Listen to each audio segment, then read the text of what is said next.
önünde bizleri izleyen, dinleyen değerli Distinguished katılımcılar. participants watching and listening us in front of their screens. In cooperation with Aegean Economic Development Foundation and Özgencil Group and the support of the Izmir Metropolitan Municipality, Izmir Chamber of Commerce, Asian Exporters Associations, IZDOA, and with the strategic partnership of Izmir Industrials and Businessmen Association, Izmir Commodity Exchange, Asian Industrialists and Businessmen Association, and with the sponsorship of Izmir Chambers of Tradesmen and Craftsmen, Çimentaş Group, Aegean Region Chamber of Industry, Aegean Young Businessmen Association, Aegean Free Zone founder and operator, Spring, and with the main sponsorship of Willow, with the support of Zorlu Holding, with the sponsorship of Dünya Newspaper Live Broadcast, sponsored by Bersel Communication, Group Media Relations, and with the press sponsorship of Gözlem Newspaper. Welcome to the second session of the 5th Aegean Economic Forum. I would like to remind you right away that our session has simultaneous interpretation, and our guests who want to listen to the broadcast entirely in English can switch to the YouTube channel of the Aegean Economic Forum. For the program details of the conference following the 5 days, don't forget to follow the Aegean Economic Forum social media links. At the same time, you can always access both the live link and the program at www.economicforum.org. And the second session of today is a Zero Carbon in Exports 2050 target session hosted from strategic partner Asian Exported Unions. Dear viewers, we are about to make the opening speech of the session by Mr. Mevlüt Kaya. Now I would like to invite him to the floor to deliver his speech. Thank you very much, distinguished moderator, distinguished panelists, and valuable participants. Within the context of the Aegean Economic Forum, which is arranged by the Aegean Exporters Association, I would like to welcome you all to this new session of this conference, Export Targets for 2050 Zero Carbon. Since 5 years, we are criticizing and we are discussing about very important issues in these manners and in this Aegean Economic Forum, and we are bringing up together very important partners of us. And we, as the Aegean Union of Exporters, are dealing right now and dwelling upon the Aegean 2050 carbon zero target. Of course, this is not only a target that is only valid for 2050. By accepting the agreement of Paris climate change, we agree upon the zero carbon. And by the year 2050, we have committed to decrease 506,000 carbon gas emissions. So 100 million tons of emissions are also going to be tackled upon. And in order to fight against it, instead of fossil gases, fossil fuels, we need to work on renewable energies. And as for Turkey, we are in a lucky geography because so far we have not maybe use the necessary renewable energy sources, but now we have to do solar, geothermal, wind, biomass, and the wave energy can be used as renewable energies. We need to comprehend this matter since we have all the resources right now in our countries. The wind energy, REPA, the wind energy and agreements on REPA has to be updated. Hydroelectric plants do produce, of course, electricity, and our renewable energy in total is only 18%. The energy that we receive from coal is still more than 30%. So we definitely have to reverse this scheme. And the wind energy and solar energy, we need to make hybrid plants as well as it is done in the world. The government right now has to reinvent its and rethink about these changes. And of course, so we see also a very important step that climate change and related issues have been tackled by the government and also has been put into the official gazette as well. So the energy productivity and the measures are very critical in the energy sector.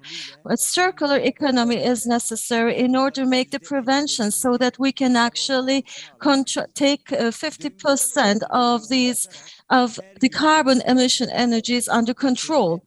The cars, the food has to be transformed, and we can by this way reach to zero carbon target. And in order to do that, one of the steps that we need to take is to have managers that can actually follow the system. That should be an institution like this.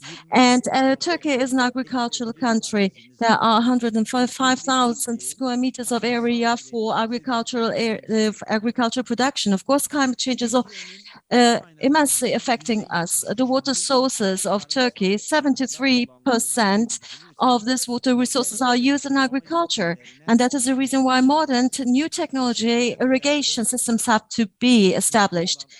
Environmental friendly, organic production and good agriculture share has to be increased. If the Aegean region is leading the whole country with good practices of agriculture, we need to actually get stronger in that area. There are so many things that we need to do about it. Industrial revolutions create serial manufacturing. Our comfort zone has been increased indeed.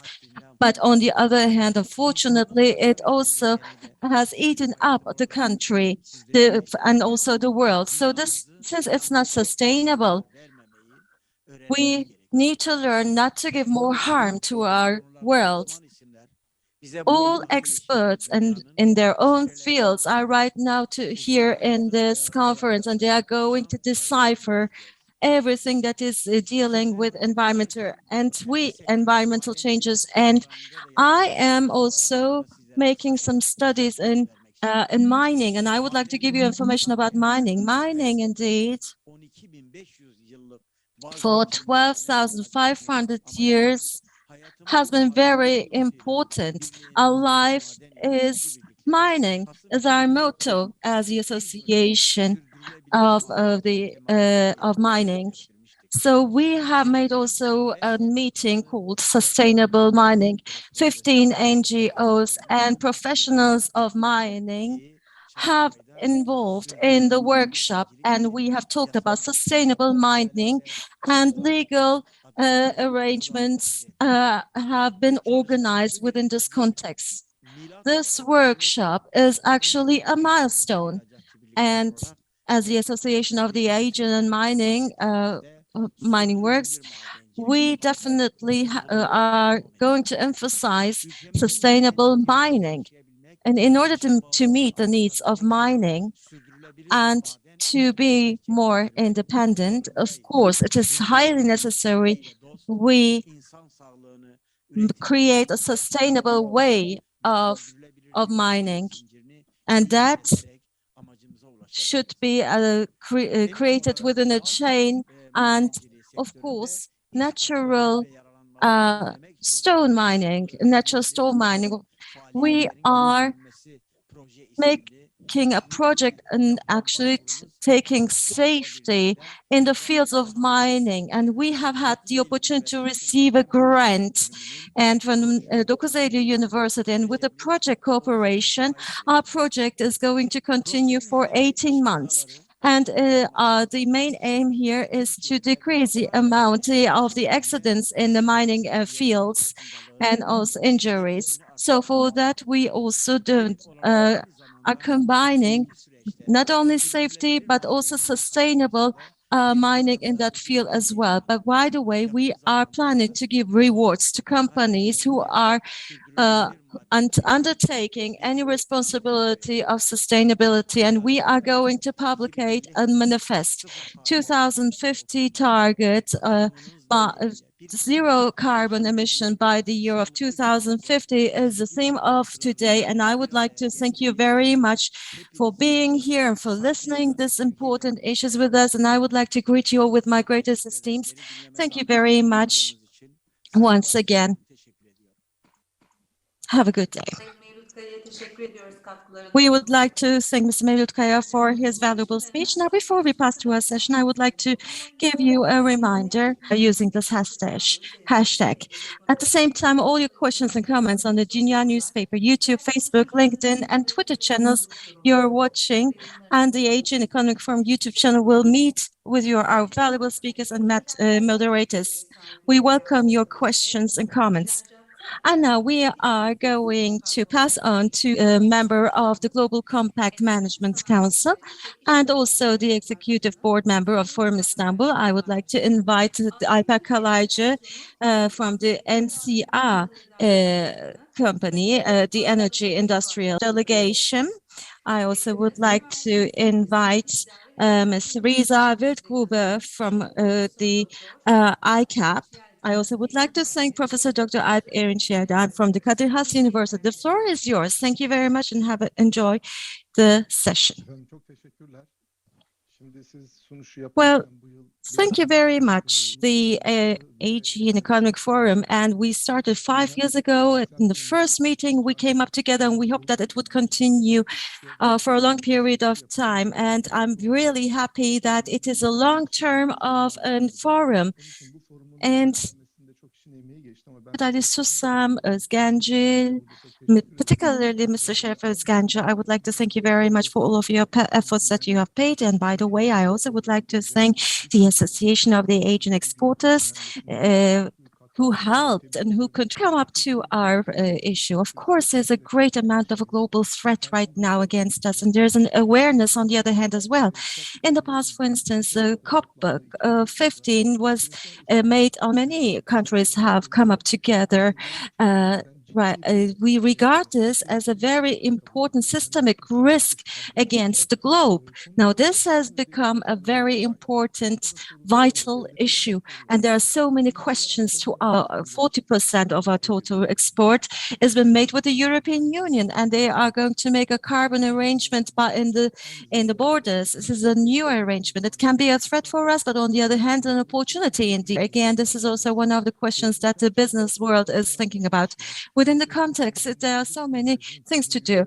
So to increase the renewable energy and the carbon prices, there might be some actually we need to also think about the prices of carbon, which can decrease sometimes. And we do not want that. We see that there are so many countries that are actually polluting the countries. But on one hand, they're trying to actually help the world, but on the other hand, their economies are going to be harmed indeed. So there's a the climate financial issue about it, the economy and climate about this. What should the banks do?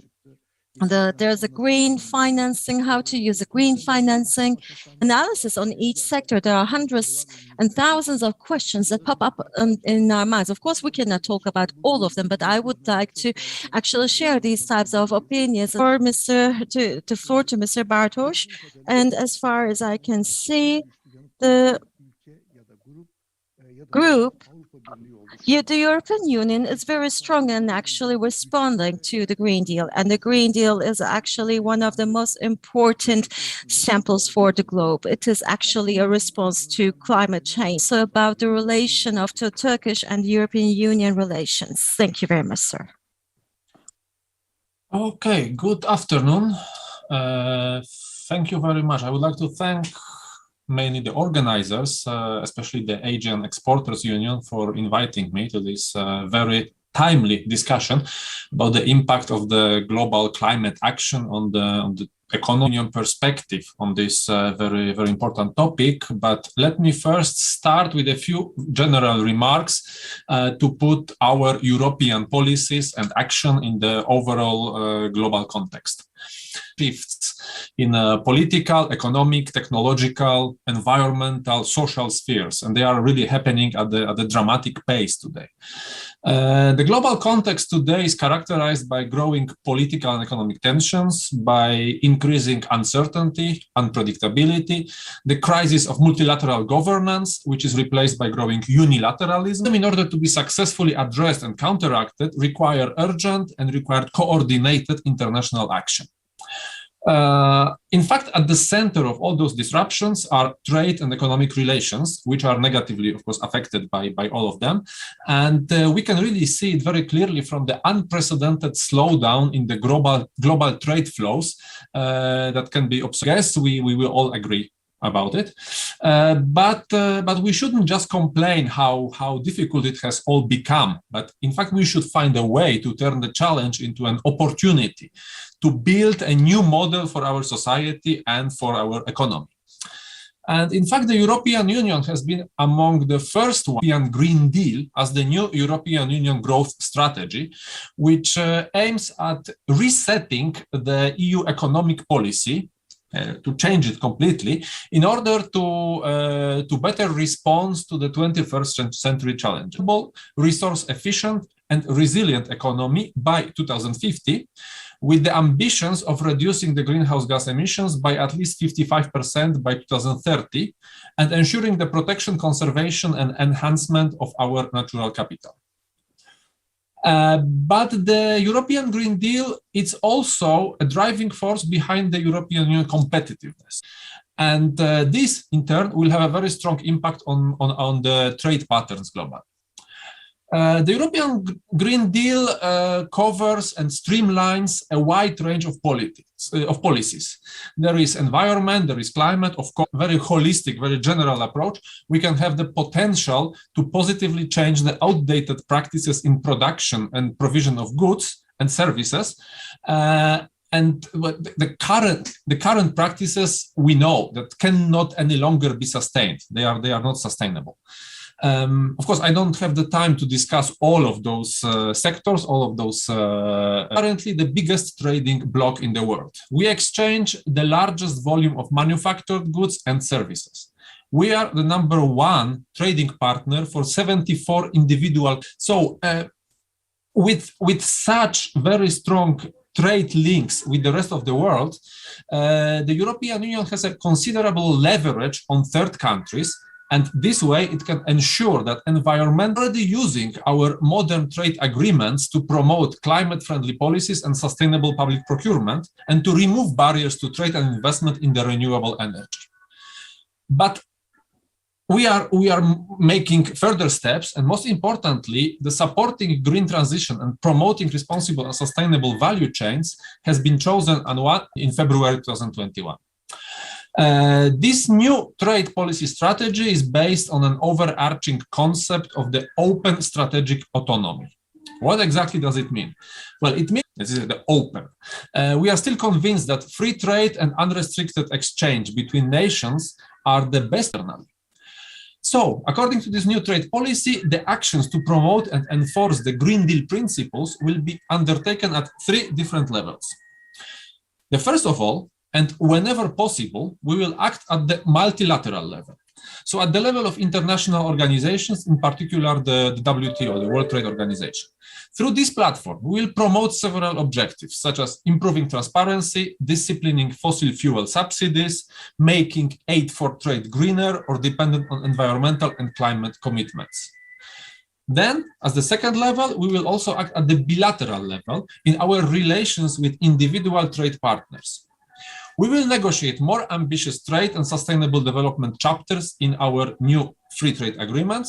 We will make sure that respect of the Paris Agreement is an essential element of those FTAs, of those agreements. Finally, only when it's absolutely necessary, we will also act autonomously or independently. Here, In fact, the good example is the carbon border adjustment mechanism, which has been introduced unilaterally, but it's fully consistent, fully compliant with the WTO principles and with our own international commitments and obligations.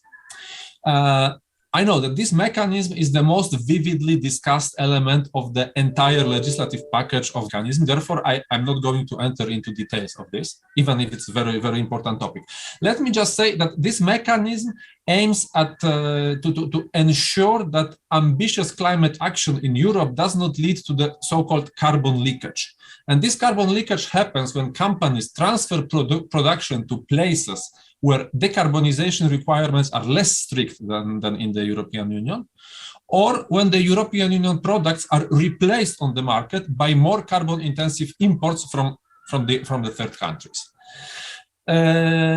This mechanism will have a form of obligatory payment, but what is very important, it's just one thing I wanted to mention, is that if the producers can prove that they have already paid the carbon price abroad, this payment will not be required from them. So the point here is not to generate revenues for the EU, it's simply to encourage our international partners and industry outside of the EU to take similar steps, to take steps in the same direction as I would like to say that our main principle is to ensure that trade policy plays its important part in supporting a global transition towards a climate neutral economy, and that it promotes value chains that are circular, responsible, and sustainable.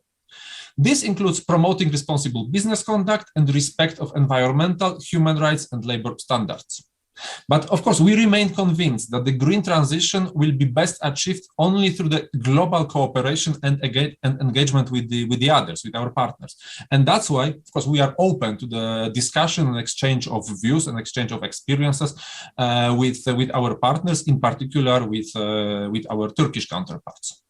So maybe I will stop here, and about the relations, specific relations with Turkey, I will wait for the second round. Thank you very much for the moment. Peki, çok teşekkürler. Şimdi aslında siz karbona getirdiğiniz konuyu birazdan biz Teresa Wildgroup'la Avrupa Komisyonu'nun sınırda karbon ürününe... Thank you very much. We'll be talking about carbon mechanism of the EU with Teresa. As I've stated before, and it's a great attempt for climate change. And what is it? So what will be the effect on the Turkish economy? You know, our subject is a little bit different. So Turkey has signed the Paris Climate Agreement on 2016, but we weren't part of it. On we were one of the 6 countries that wasn't a part of it. One of them was Iraq, Yemen, and Eritrea. So Turkey couldn't reach to the necessary financial support and couldn't actually get the equal deal, and that is the reason why couldn't actually approve the agreement. So on the other hand, Turkey wanted to be seen as like the other countries who have been agreed upon it. And on the other hand, of course, when we take a look at the population and the economy, Turkey definitely couldn't actually lower the carbon emission at the period of time. But before COP26, during the parliament, Turkey has become party of it and has become out of the list of these 6 key countries who didn't sign the agreement. Let us talk a little bit about the Green Deal, and let us talk a little bit more about the Paris Climate Agreement. Thank you very much, Mr. Yildirim, and distinguished participants, distinguished colleagues. And I'm very happy that you are with us today. And let me just answer the questions, Ms. Det.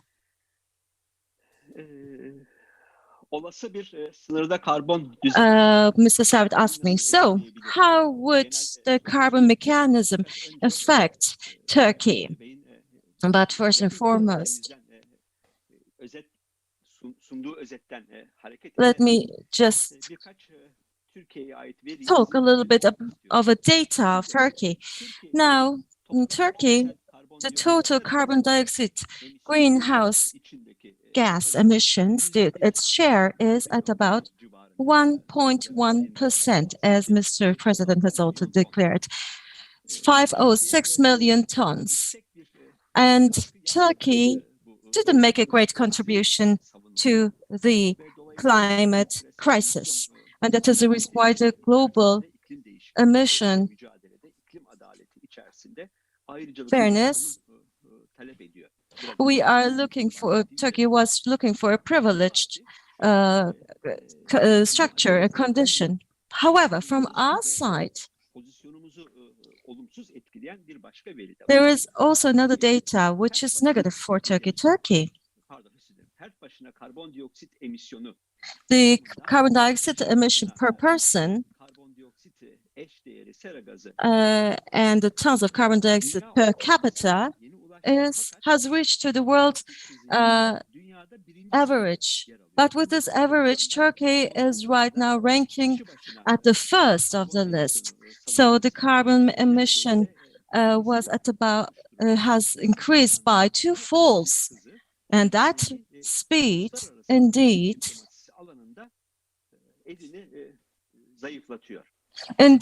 is actually weakens Turkey on an international basis. And on the world economy, the total carbon dioxide emissions based on energy sources within the world is from 2 gigatons to 3.2 gigatons. And the share of coal is increasing regularly. So the coal carbon emissions has reached up to 1/3. And the European Union, the closest country to Turkey as for fossil fuel utilization and energy, when we compare ourselves with Poland, and to both of these countries in total, in Poland as well, due to coal energy production, creates carbon emissions. And how it is right now, it's decreasing. So from 300 million tons, it decreased to 170 million tons. For Turkey, on the other hand, the numbers were low, respectively. However, it is increased in time. For instance, the coal has been reached from 60 million tons to 169 million tons by the year 2019. And in Poland, in countries like that are similar as a structure with Turkey, in particular the carbon emissions and the energy production utilization of coal is decreasing. But in contrast, Turkey is in a pathway which is more polluting the globe. And pre the Green Deal, it seems likely to be that Turkey has to abide by those rules in a more strict way.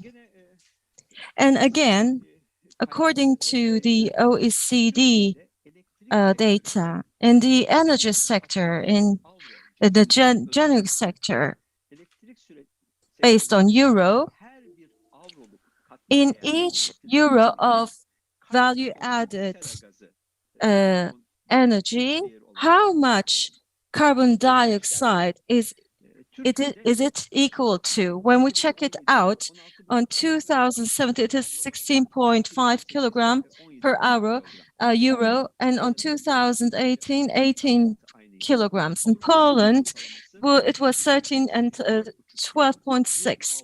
In Germany, it was 6.4, and on 2018, it was 6.4. In the European Union, 4.7 and 4.5. So that seems to be that Turkey has a great gap of carbon dioxide as well in that case compared to other countries. And according to the final inventories, and the recent inventories, let us check out the greenhouse emissions on a sectoral basis for the year 2018. So 51.3 million tons of carbon dioxide is in total of the sectors. So this has been created during the production of these sectors. In electricity, the carbon dioxide creation is 154.9 tons of carbon dioxide. In agriculture, methane gas is prominent. And then we have cement and transportation and also steel are the greatest pollutants and as for sectoral distribution. Now, if we take a look to the what kind of an actually result can we achieve if we abide by those rules? And TÜSİAD has made a report. We have made a TÜSİAD report together with my authors, Ahmet Atıl Aşıcı and Sevil Acar. We have updated that report as well, but I'm going to share the data that we have found. Now, and my slides are in English, so it can be easier for all the participants to follow. And if the European Union, under Article 1,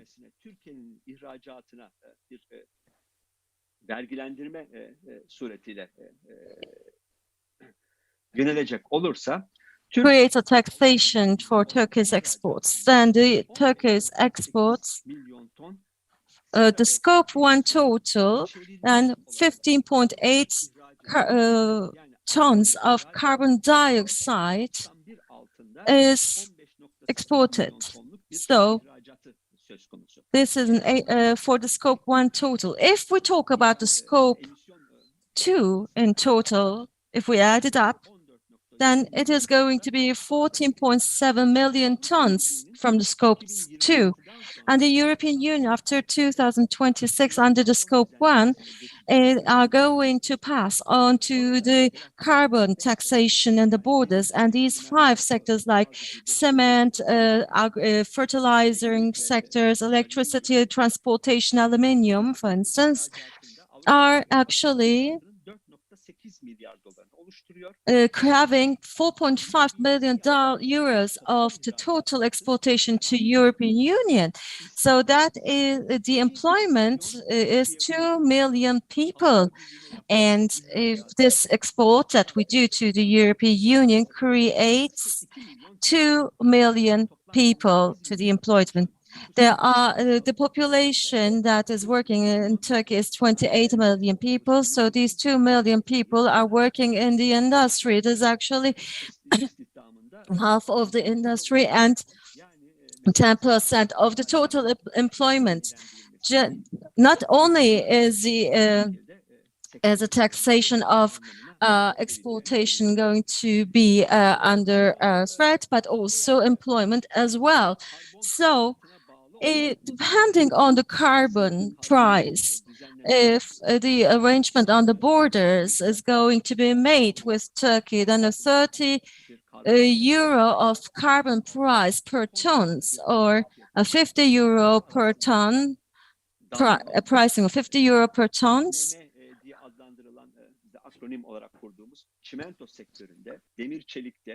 is going to create a great amount of taxing for the sectors like textiles, chemistry, or automotive. So, if we take a look to the CBAM 30 cost in total, it is going to be 950 million euros. Then, if we think about CBAM's 50 cost total, the taxation of export is going to be 1,053,000 euros. So what can we do about this? And I have another slide here, and this is a study that has been actually published on the 14th of July 2021 by UNCTAD.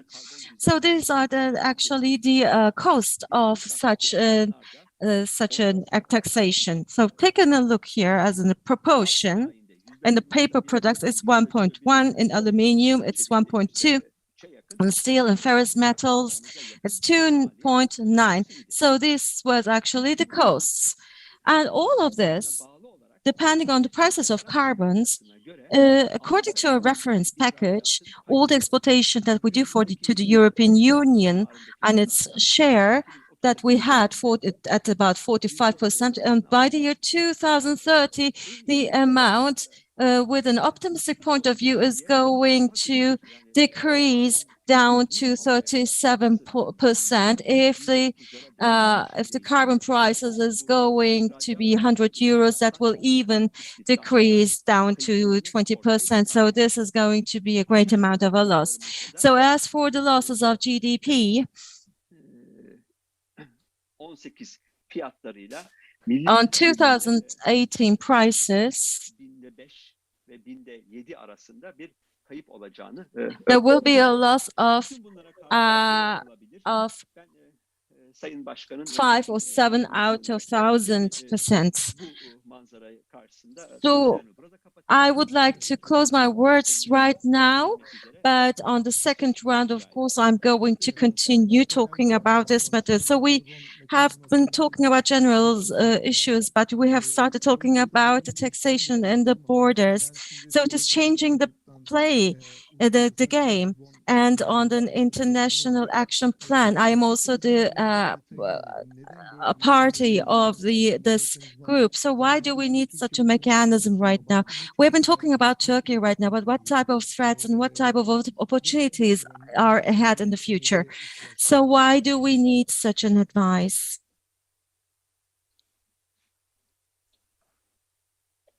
Yes, thank you for the previous panelists and for the comments you made so far. It's been very interesting, and I hope I can add a bit to the discussion. Let me just share my screen. Yes. So yeah, we've already talked a bit about the carbon border adjustment mechanism, and just give me a second. What I would like to do now is to go a bit more into detail to explain, as you said, like where does it come from, why is it proposed right now, and I think what is important to understand the carbon border adjustment mechanism, the CBAM, is like really to take a step back and understand what the EU emission trading system how it has been developed over the past years, and how the CBAM developed from this. So the EU ETS is a cap and trade system that has been established in 2005, as you probably know. It's as a cap and trade system. It works in a way that each year a predetermined cap of allowances is supplied to the market, and industrial installations need to buy these allowances and surrender them for their emissions under this system. So currently, the EU ETS regulates in heavy industries as well as electricity generation, and covers a little bit less than half of the emissions of the EU. So what is important to understand with this EU ETS is that these allowances are tradable. That is, they're not given out as a predetermined fixed price, but the market for allowances determines the price. And the market price is currently at around 60 euro per ton CO2 equivalent. And another important thing to understand about the EU ETS is that these allowances can be used in the same year as they are bought, but they can also be banked. And this is important for understanding the rationale of the price development of the EU ETS, because that means if allowances can be banked, that means that it's not only the 2 days demand for emissions that determines the price today, but also the expectation of how future emissions and future prices will develop that determine the price today. So as I said, the price is currently at 60 euro per ton. And this, of course, means that it poses a burden to European industries to pay such a price. And we already talked about that, such that these industries are threatened by carbon leakage. And with carbon leakage, that what I mean is that it can be that European firms transfer their production to countries outside the EU, or that simply the share of European products in the market is reduced. So in order to cope with the threat of carbon leakage, the EU gives free allowances to affected industries.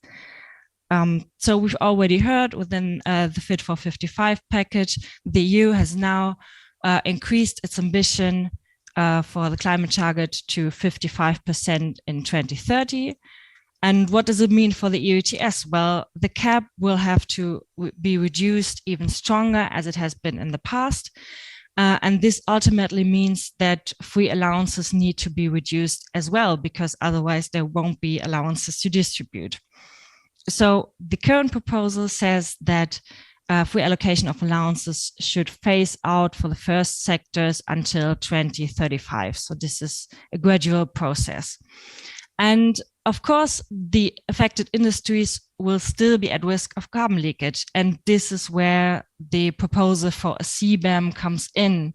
So because the idea of the CBAM is that, as we heard, imports of emission-intensive goods into the European Union shall pay the same carbon price as European firms. So it is, on the one hand, an instrument to protect European industries against the risk of carbon leakage, and it's an alternative to free allowances. But it is even more than that. It's also a measure to encourage other countries to implement carbon pricing and to enhance international cooperation for achieving climate neutrality. And this is because the carbon price paid in the country of origin of a firm is accounted for under the CBAM. So this encourages having domestic carbon prices. And what the CBAM actually aims for is really creating a level playing field between EU and foreign companies that compete on a market.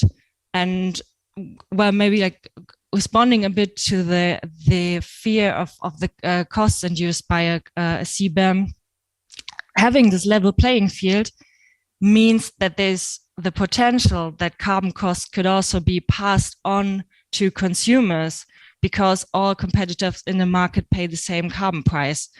And this, in the end, is, of course, the essence of all types of carbon pricing, that the external effect, the damage to the climate by emissions, is internalized and passed on as a signal to incentivize another consumption patterns. So I will go into details later, but this is for now.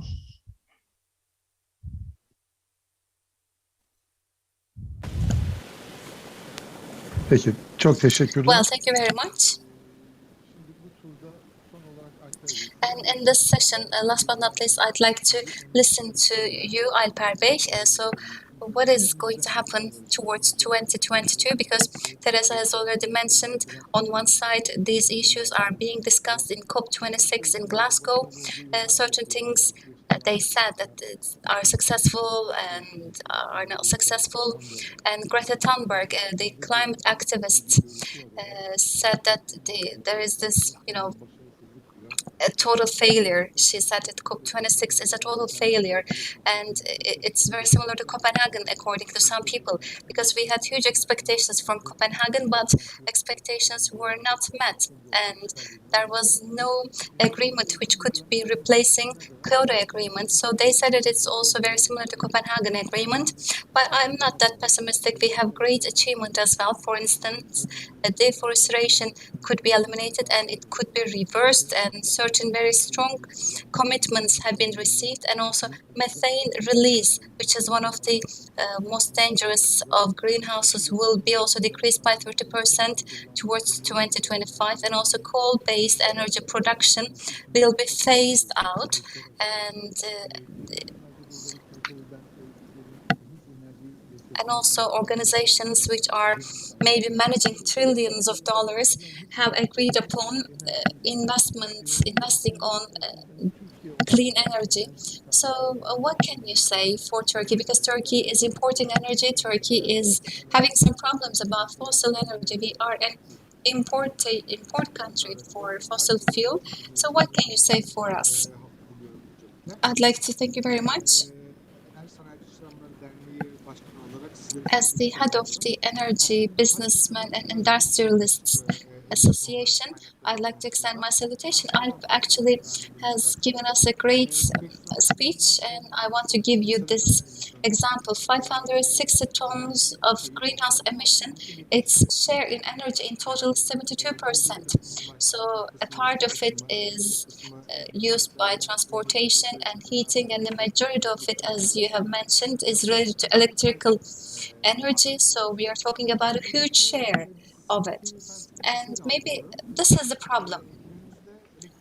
In today's conditions, the use of electrical energy is the easiest way, and it is the cheapest in the world's history. But we are talking about price increase in electricity, but I'm repeating myself, this is the most convenient era for electrical generation, and this is the maybe easiest and the cheapest way of electricity use. And maybe Turkey's regulations are actually preventing us going further, but I'd like to give you this example. For instance, in our house, if it is available in our summer house garden, and let's say we want to raise tomato, and we can do this. We don't have to ask this to anyone. And after that, maybe I can also give a part of it to my neighbor. It could be free of charge, or I can sell it. No one can say anything. And if I like it, I want to produce more tomatoes, I can plant more tomatoes, and I can also sell these tomatoes. I can sell them just 5 liras or for 10 liras. Nobody can say anything. And electricity is like that. Electricity is like a commodity like that. And if we can take some precautions, actually anyone can generate their own electricity. If we can disseminate it to the grassroots, I believe our country is going to be much more developed. And with respect to renewable energy, wind and solar energy, certain tenders were made, and these are majority of the figures are very much cheaper than other countries, solar and wind generation. So from solar energy, you have the chance to generate electricity, which is normally half of the price of the conventional electricity generation ways. So anyone can get benefit of that, like us, household. And we can also do this. If we can generate our own electricity, we can get rid of our independence of other countries. And let me give you these examples. As you all know, there are certain heating systems run by solar systems, solar panels, and Turkey is like one of the top 3 countries in the world in coastlines of Turkey, Aegean region and Mediterranean region. You can see sun boilers on the top of the roof of your houses. You can place them and you can get hot water. And by doing it, you are not subjected to any regulation. So in today's conditions, of course, when you put 4 panels, then an extra 2 panels of pricing is also added to what you buy in order to get the permissions. So why is a system so distributed? Because there is no regulation for this. When you're going to put it onto your roof, nobody tells you you should put it here or there, or they do not tell you how much it should weigh. And I have been working in the sector for a long period of time, and I can say that we need to open the pathway to everybody who would like to generate electricity. So the free market will find its way, of course. Sometimes you can face some certain problems, but I believe that everything in the end will come to a soothing pathway. So our data are quite well this year. In the first 7-8 months in the plants, solar plants, we have, of course, renewable energy, but this is not sufficient. Wind is 10,500 megawatts, and the shares of any type of renewable energy is not sufficient. But it is actually having it's having a record right now, and it's very promising. Is it sufficient? No. If there wouldn't be any pandemic, we wouldn't really understand what was going on. I think the pandemic was a chance here. For instance, in order to decrease the emissions, it was an opportunity for us. This year in August, as for electricity, as you know, we faced a lot of problems. We were really at the verge of failing, because the consumption and production has been not equal, were almost equal head to head.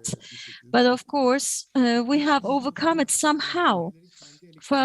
However, if we give allowance to the households to make their own electricity, then you do not need to have large scales of investments as well. And according to my own opinion, as Turkey, by the year of 2030, all of the thermal plants can. We do not have any kind of an intervention not in order to use the thermal energy here.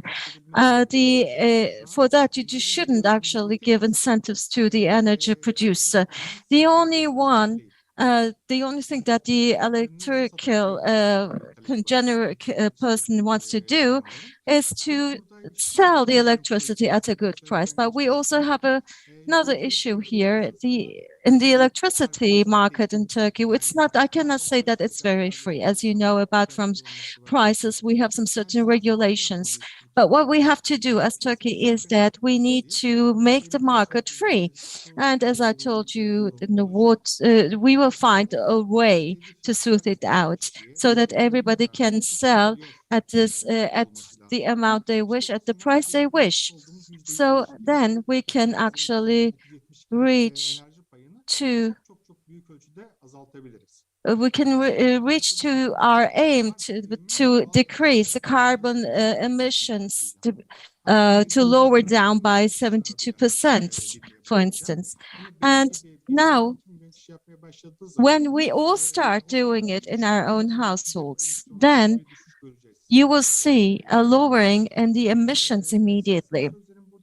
And without further ado, I would like to give the floor to our other speakers, and later on in the second tour, I can talk a little bit more about the added values.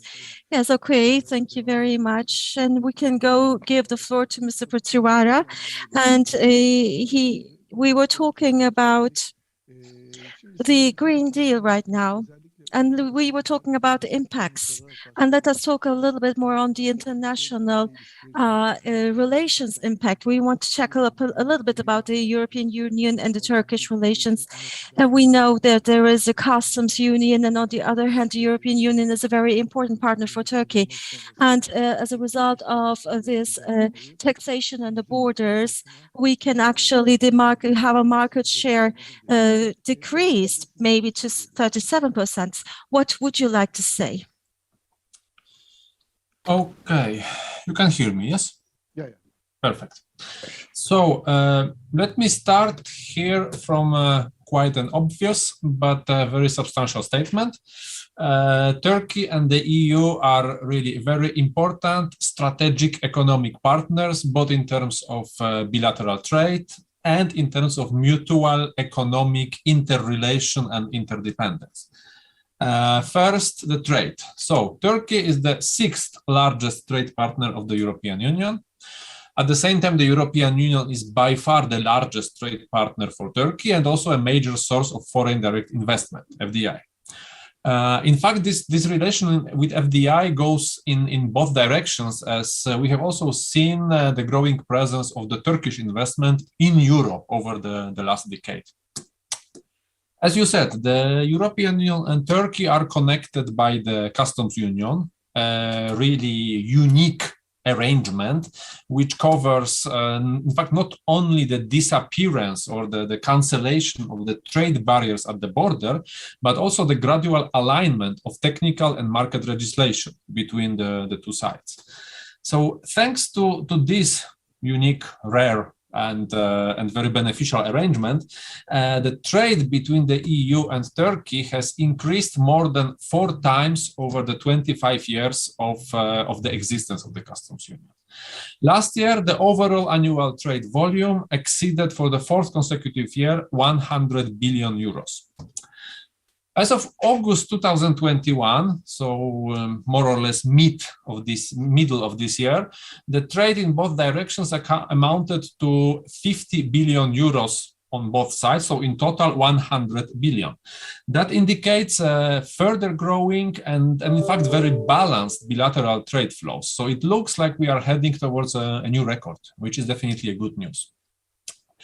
But it's not only about exchanging goods which are entirely made in the EU or made in Turkey. In fact, thanks to the many facilitating factors, such as I said, free movement of goods, similar regulations, geographical closeness, high quality of Turkish labor force technology, Turkey is also a very important part of the European value chains.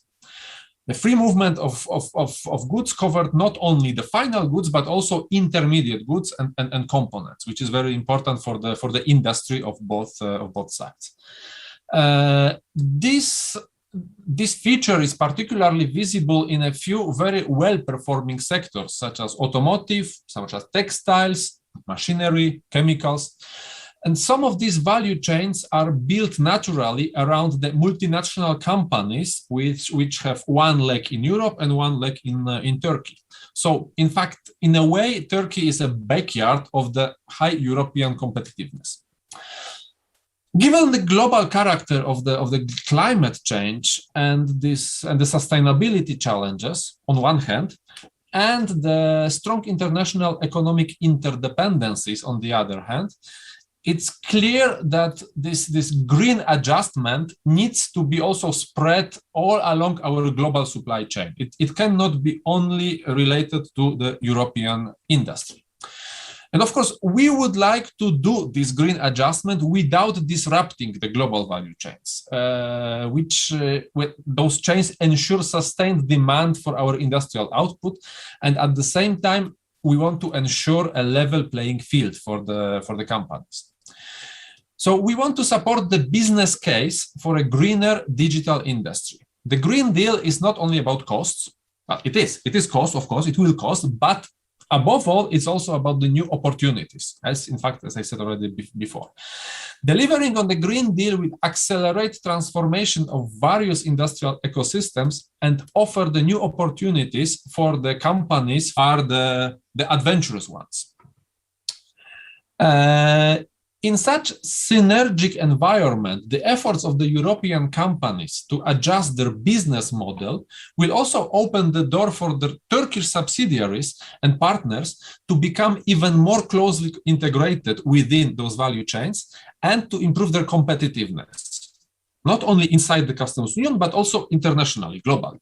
So, as I said, it's our joint challenge, but at the same time, the ultimate benefit will be also shared. Well, reaching our climate targets, we would like to aim for a more competitive, more innovative private sector, which is in fact ready to reinvent itself by the green and digital transition. But here the homework to do is not only for the business, but it's also for the regulators, for the government. So, of course, the invisible hand of the market will suggest the companies what to do in order to adjust to the new challenges and requirements. They will do the cost-benefit analysis.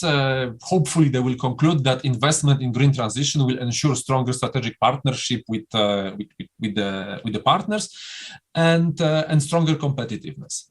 But here, the government also has its role to play. it should provide the regulatory framework for the business to be able to grasp those benefits.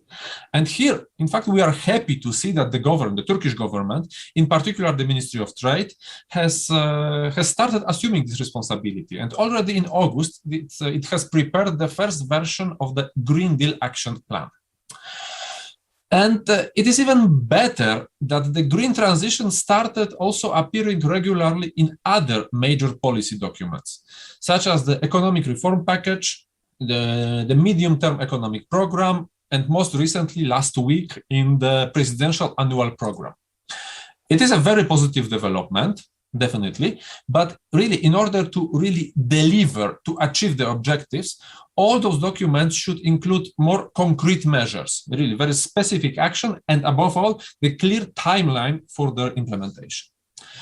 And a similar homework is to be done when it comes to the carbon border adjustment mechanism, the CBAM. As I said before, the design of CBAM tries to replicate as much as possible and therefore to be compatible with the emissions trading system, our European ETS. The aim, as I said, the aim is not to get revenues, but to discourage carbon-intensive production. When a producer can prove that the carbon price has already been paid at the production stage, of course, it will not have to be paid at the border.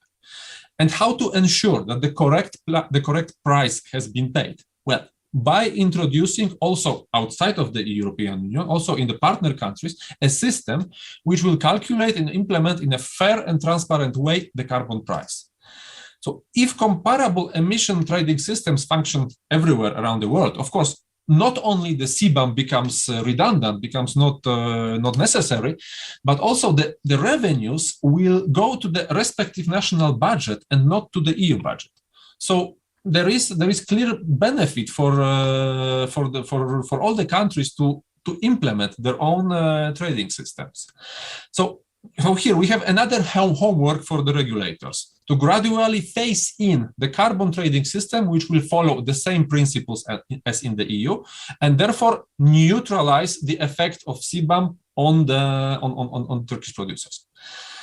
And of course, the Commission, our colleagues in Brussels are really committed to work with all our trading partners, including, of course, Turkey, to promote effective methods of decarbonization from all the way from technological innovation to market-based approaches, and in fact, everything in between as well. And we want to make sure that the adjustment measures work in an open and fair manner, in full compliance with the WTO rules. So once again, I would like to repeat that international cooperation is really the key, is the crucial and essential to fight climate change effectively. And before I finish, well, in fact, it has already been mentioned, but I haven't said it. So I would like to congratulate Turkey on the ratification of the Paris Agreement. I would like to stress that it has been a very significant step in the right direction, and implementing the climate commitments and establishment of the carbon pricing system would be clearly a way forward for Turkey to remain an important contributor, not only to the sustainable value chains, but also to the entire world economy. That's it. Thank you very much. Peki, çok teşekkürler. Well, thank you very much. Thank you so much. As you mentioned, in Turkey, along with the signing of Paris Agreement, new steps have been taken. For instance, a mid-term economic program also included global climate change.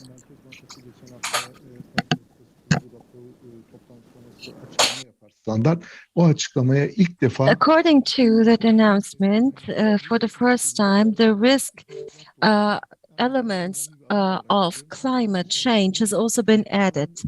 So this is a little bit more than being aware of the issue. You are ratifying some certain agreements and you are part of those agreements. So, sir, what type of alternatives do we have as for Turkey? Some of them can be a threat, but some can be an opportunity. What are the options of Turkey in that manner, Mr. Alp Erinç? Thank you once again. Now, I believe that first and foremost, there is a reality of coal, both in Turkey and also in the world. And in order to overcome it, we have heard about some certain clues. And there are 2,000 coal plants around the world. And in Turkey, approximately 20.3 gigawatts of coal plants are producing, more or less local and imported coal plants are found in Turkey. So the International Energy Agency has such a data. We, as economists, are here, of course, and we are talking with the language of economics. And the fossil fuels should be inside, under the soil, and we need to get out of the coal. And the agency says that in developed countries, the existing coal plants, approximately 20% of these coal plants until 2030, are going to be effectively working, and until 2040 they are going to work with a 60% of work. These are actually called as stranded assets. And this, of course, accession period is not easy.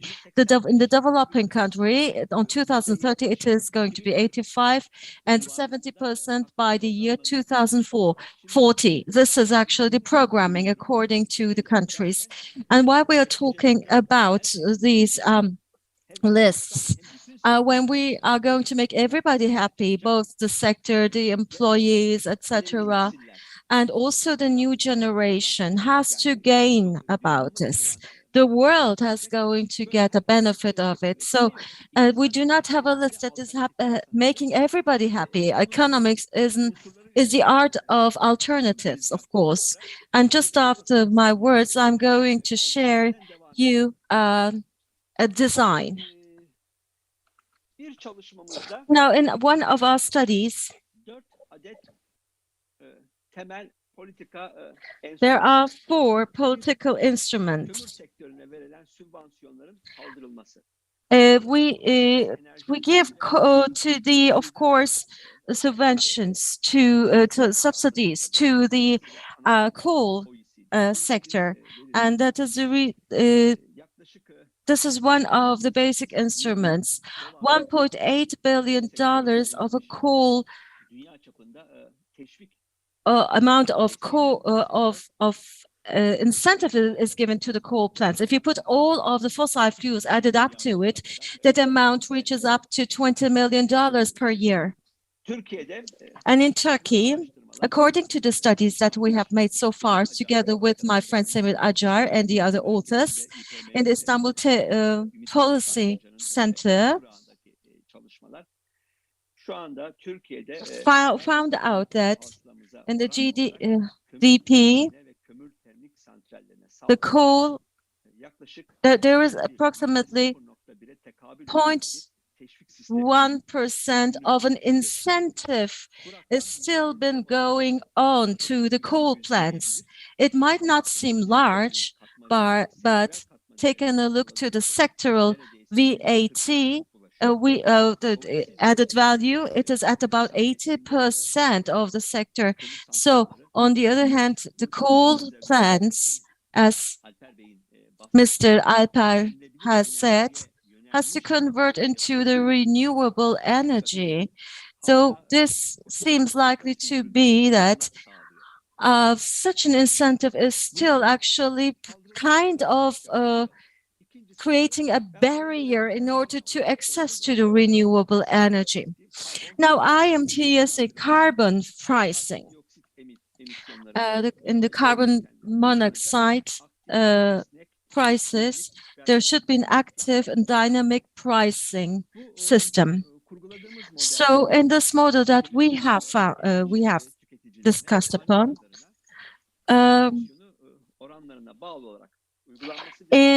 these types of a certain type of a taxation or a pricing is going to be made to the pollutants, to the energy consumers, and to the households that are using this energy according to the carbon dioxide emission ratios.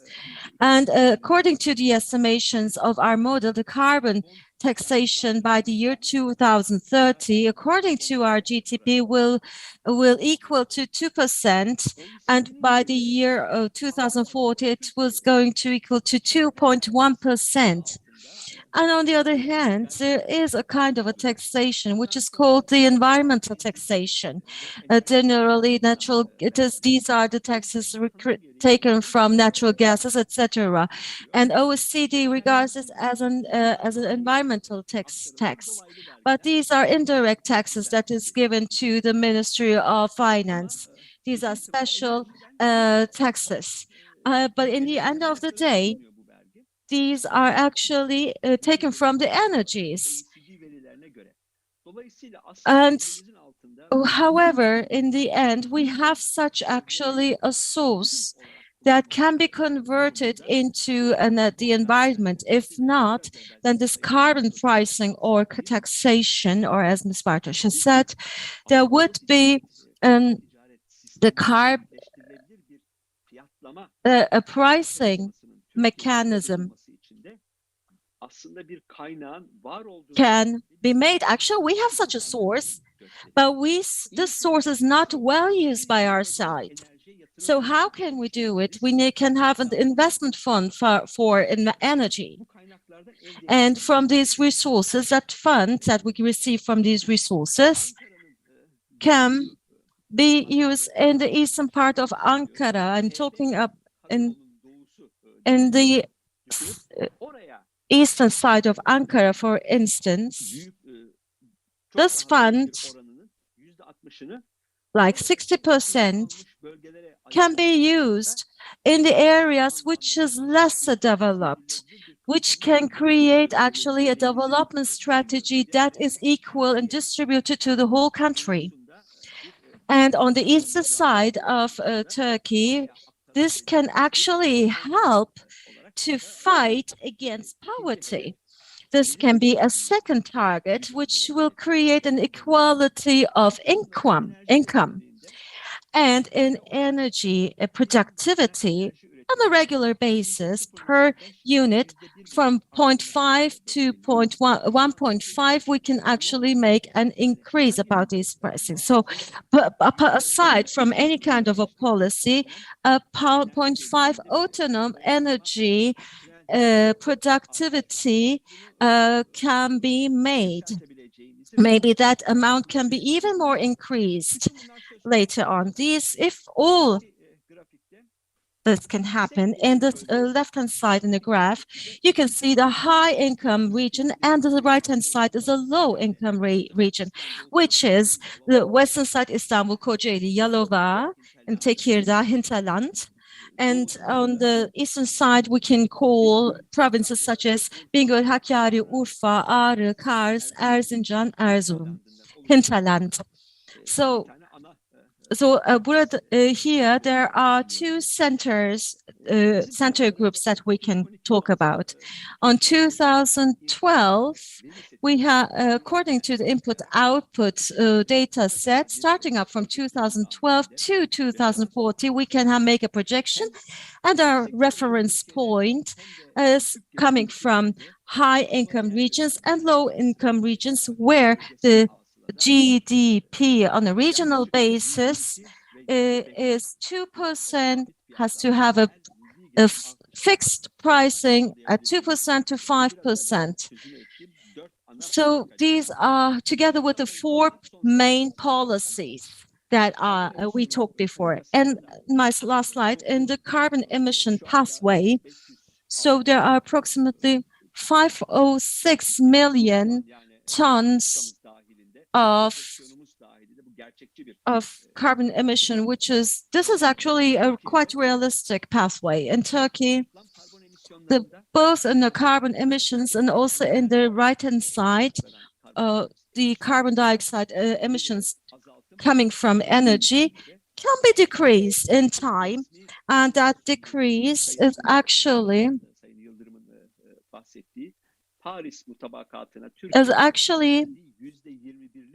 the the decrease of 21% that we have handed over in the Paris climate agreement. Actually, this can create, if we go on further like this, and with all these measures that I have told you, that will be a very relevant and meaningful decrease of carbon dioxide emissions, and we can go further on in 2040, beyond 2040 to 2050, we can talk about zero carbon emissions. So there will be an increase in our national income, and of course there would be more employment, and on the other hand there would be also welfare in the consumption, and on the other hand there would be a more fairer equal equality in incomes throughout the country. So of course this traditional we have passed as Turkey the first industrial revolution, which has been actually led and dominated by the United Kingdom. And then we had the second one. Now we are talking about the third revolution, which is the renewable energy. We can have an active role in that manner, I believe. This is all I can say for now. And I would like to thank you very much. Teşekkür ederim. Aslında önemli bir noktada bıraktınız. Hani Türkiye fırsatı kaçırabilir mi diye. Konjonktür yardım ediyor mu etmiyor mu diye bakarsak. And yes, you have actually left at a very good point. So it's $82. This is the price for oil. So it was very much under many. It is cheaper than many institutions' forecasts. And natural gas prices have increased by 500%, 600%, and in the UK it's over 100%. And unfortunately there is this energy chaos. So are we going to have the light at the end of this chaotic tunnel? So if we can find alternative energy sources, and if we just switch to renewable energy investments, and if it's going to enable us to develop technologies for clean energy, I believe we're going to have a light at the end of this chaotic tunnel. So I think it could be also utilized as an opportunity, because tomorrow I'm going to, by the way, I've just sent my article for Dünya newspaper, and there is this maybe situation that oil is, we cannot talk about global consistency, and I hope we are going to have a better way, because there is this captivity of oil. Now I'd like to give the floor to Teresa. We've discussed CBM and carbon border adjustment. So what does this mean for Turkish exporters? This is very critical for countries like Turkey. So what can you say about that? Thank you very much. Yes, thank you. Yeah, I had introduced a bit more on like where CBAM come from in the previous presentation, and now I have a slide to present some more details on what it means for Turkey, and some details on it. So yeah, so let me just start by repeating that this is the CBAM is right now in the EU just a proposal of the European Commission. So the details we mentioned now can be changed. It's not a law yet, but the CBAM is likely to be a law soon. So let me start by which sectors are covered by the CBAM. So this will be iron and steel, aluminum, cement, electricity, ammonia, and other fertilizers. So we can see this as kind of a pilot sectors to introduce the system, to establish the process, to gain experience and make potential adjustments. And we can see that these are all basic products because like they are homogeneous goods, and they are chosen for two reasons. Like first is because they are homogeneous and basic products, they're easier to report emissions and to verify emissions. So it's easier to establish the process. And on the other hand, they are, of course, very much at risk of carbon leakage because they are so homogeneous and the carbon cost cannot be passed on to the international markets. So, but this list is potentially extended after 2025. So that means that companies that are not in these sectors, but other emission intensive sectors should take this into account, that they may be regulated by CBAM as well, and consider this when thinking about their business strategy and thinking about if they should make investment in low carbon production processes, like they could be covered by CBAM as well. So as to the emission covered under the CBAM, these are right now, the proposal covers direct emission. That means indirect emissions, for instance, from electricity or heat consumption are not covered. So this is mainly scope 1, but partially scope 3, as far like when inputs are covered by CBAM. So as to the timing of the CBAM proposal, so there will be first a transition period from 2023 to 2025. And during this period, companies that are regulated will not have financial obligations, but only need to report their verified emissions. So, and then from 2026 to 2035, payment is phased in by 10 percentage point every year. And this is at the same rate as free allocation of allowances to European firms is phased out, as I mentioned before. So what do we know about the process? So it's actually not the industrial installation, the production plant that is regulated, but the trading company. And this company that is established in the EU has to submit annual declarations on its emission of that are embedded in its imported goods, and this the calculation of these emissions can happen in 3 ways. So it first can be verified emission, that's the actual emission that are embedded in the good. But if there's no data on this available, then the first fallback option is to take the average emission level of the product in the country of origin plus a markup. And if there's no data on this, then what is done is that the 10% worst performing firms from the EU are taking as the emission level that is assumed to be in the product.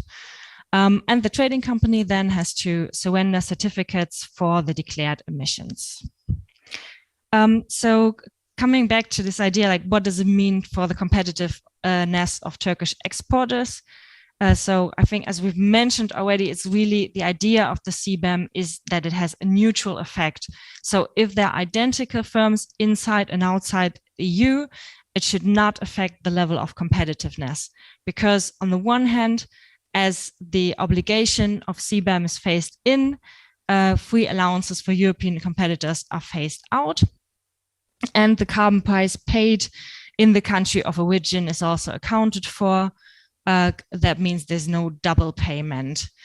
But having said this, that there's a neutral effect for identical firms, of course, and this is crucial to all kinds of carbon pricing, low carbon production is favored under this system. So that means that a firm should think about how it could reduce its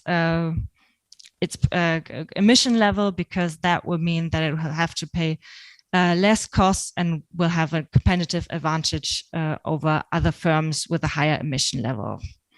So thank you.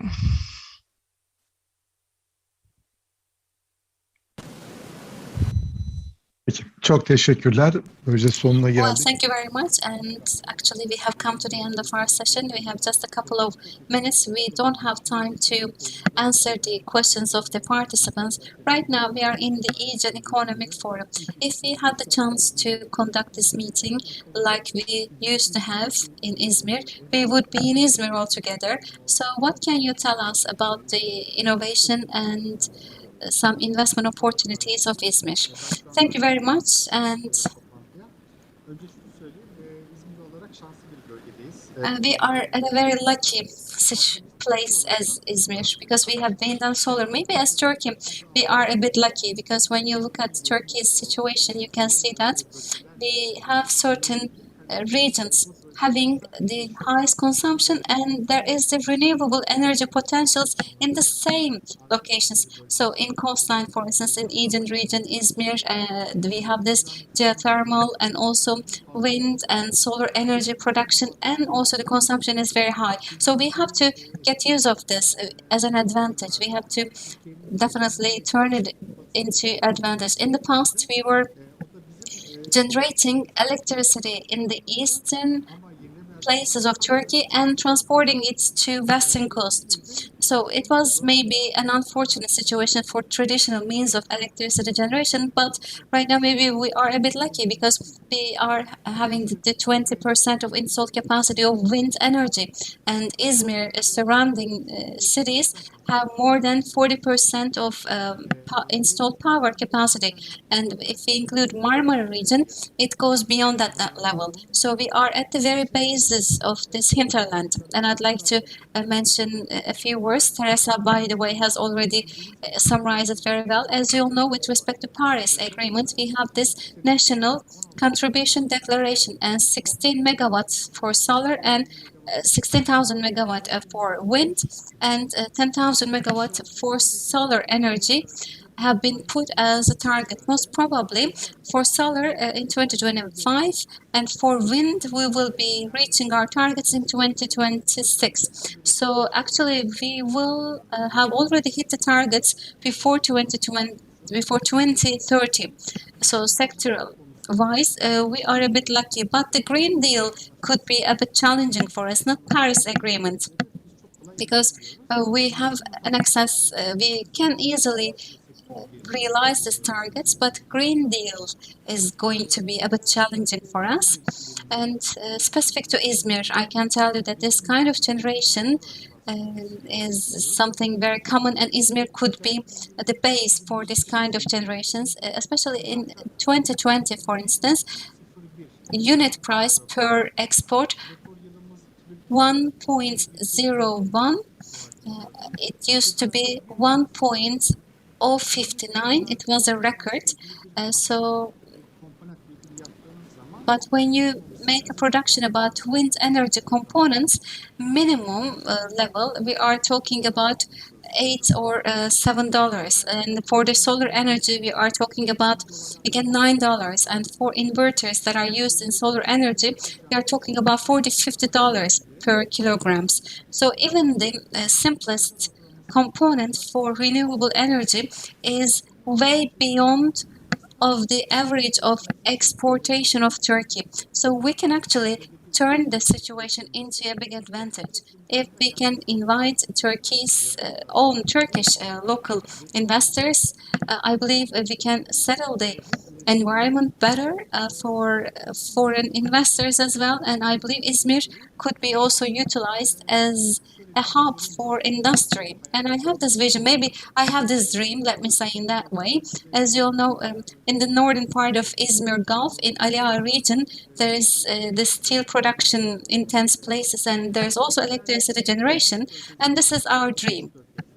In Izmir Gulf, or else in the outside of Izmir Gulf, we can have offshore platforms, and thanks to these platforms we can generate electricity with wind and solar, and we can also treat water and we can turn it into hydrogen. And in Ali Ağa region, our industrialists can get their energy through hydrogen use, and that hydrogen can be received from the platform which is a bit miles away from their region. So for this process, without using any other energy sources, we can use renewable energy and also hydrogen circulation. This is very easy. Even with this amount, with this level of price, it could be done actually. And I'd like to emphasize one thing: for big scale investments, yes, we need a huge finance. Everybody agrees upon that. But when we take it down to certain levels,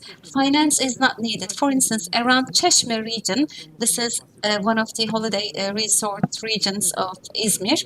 So for everyone to have a boiler on their roofs to heat the water thanks to solar energy, there is no need for big investments. So thank you very much. And I'd like to thank everyone for their contribution. This is a very layered topic. This is a very comprehensive topic. We can talk about this topic hours and hours more, but there are many political options. There are different dimensions of the responsibility. I want to be hopeful for the future in this very critical moment, especially because I believe this topic is already being discussed in Glasgow in this such a critical period. I don't want to lose my hope. I hope you won't lose your hope as well. Thank you very much for your participation. Thank you. Thank you.